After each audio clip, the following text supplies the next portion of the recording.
I'm from Ellsworth, Maine, and live in the house my mother was born in, and go to the church where my folks were married, and married to a local boat builder's daughter, Betsy, and we've been married for 40 years, and she's a principal and a teacher, and so we've got long roots that go back to 1763, actually, in the area, and I am a candidate for governor.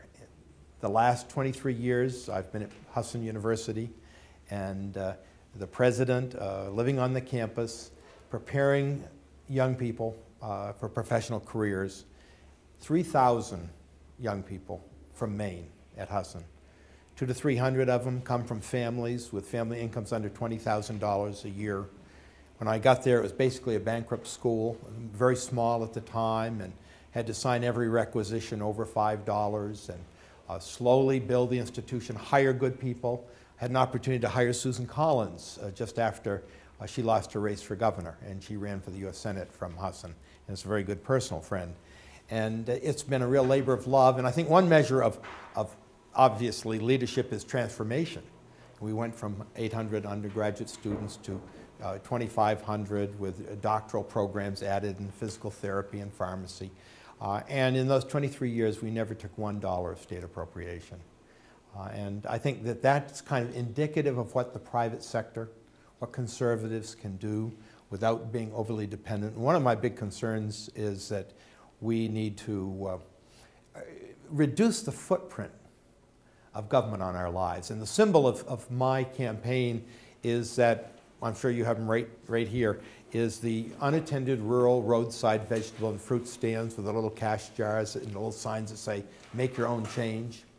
And that's reflective of the kind of trust that we've had in Maine for centuries. It's the kind of thing that, to me, trust is one of the most important factors that we have in an administration I'd be involved in would be an administration that trusts you with your own land, trusts you with your own community, trusts you in your own lives. Let's just take the issue of energy.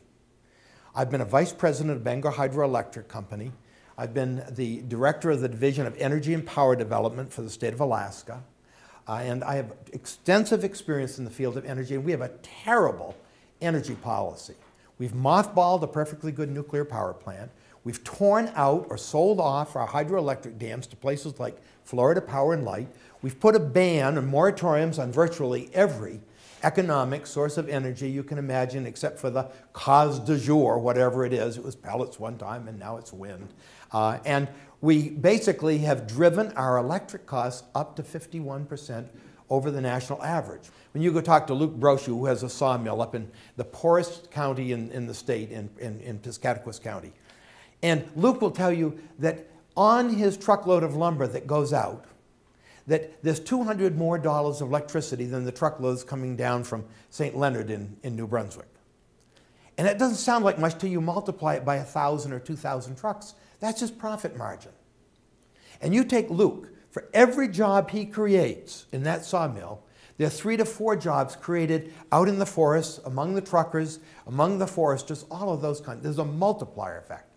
So it's a very, very real thing. And that's what scares a lot of the industry away. That's what's causing family businesses not to reinvest here. So in the field of energy, I feel I have a lot to bring to the table and to offer, and it's a critical component to attract new industries. And without new industries, without expanding old ones, we can't solve the problem of the jobs and the underemployment that we all are so familiar with. We've got to connect the dots. We have these people talking about windmills, and we've got to have this windmill to do this and windmill to do that. Well, in Norway, they have windmills, but they back it with onshore hydro. In Denmark, they have onshore oil, but they back it with continental nuclear. In the Midwest, T. Boone Pickens says, we will have windmills, but we'll back it with natural gas. We've got all those options. And I think it takes Republicans, it takes conservatives, it takes people that understand the free market, that really think we can connect those kinds of dots. And then you've got a grandmother up in Gray that's got a woodlot, 40-acre woodlot of white pine, and she goes to the state and says, can you help me manage this because I want to retire on it and pass on it to my children? And so they send people up to see if they can find a skidder rut or a cellar hole that's a vernal pool. And they say, sorry, Granny, but you can't use your land. And so I'm saying to myself, as Republicans, we need to take stands on the rights of private property owners and the rights of people to, for free enterprise and those kinds of things. So let me just focus very quickly on taxes. Are taxes above the national average? Our income is only 80% of the national average. There is a correlation. And my proposal is, yes, we've got tight times, but over 5 to 8 years, we can slowly bring down our overall tax burden from 8 to 5%. And once it's down there, we will be much more competitive. And we don't do this by shifting the burden from the state to the towns. In regulations, I think Republicans can take the high road and say we believe in rigorous, strict regulations. What we don't support is regulatory uncertainty and delay. And I've met anti-business folks that say we don't have to win a single lawsuit, a single referendum, a single bill through legislature. All we have to do is create uncertainty and delay, like they did at Plum Creek, they did the Big A Dam, in the smaller operations, and the local investor, the global investor, simply won't come. And if you don't invest, we're undercapitalized. If we're undercapitalized, we're inefficient. You can turn that around. I had an opportunity to turn Husson University, which had been in technical bankruptcy for 15 years and never had a surplus in 15 years. And in 23 years, we never had a deficit. Schools, I'll wrap things up and just talk about schools and the health and human services. But schools, you think about it.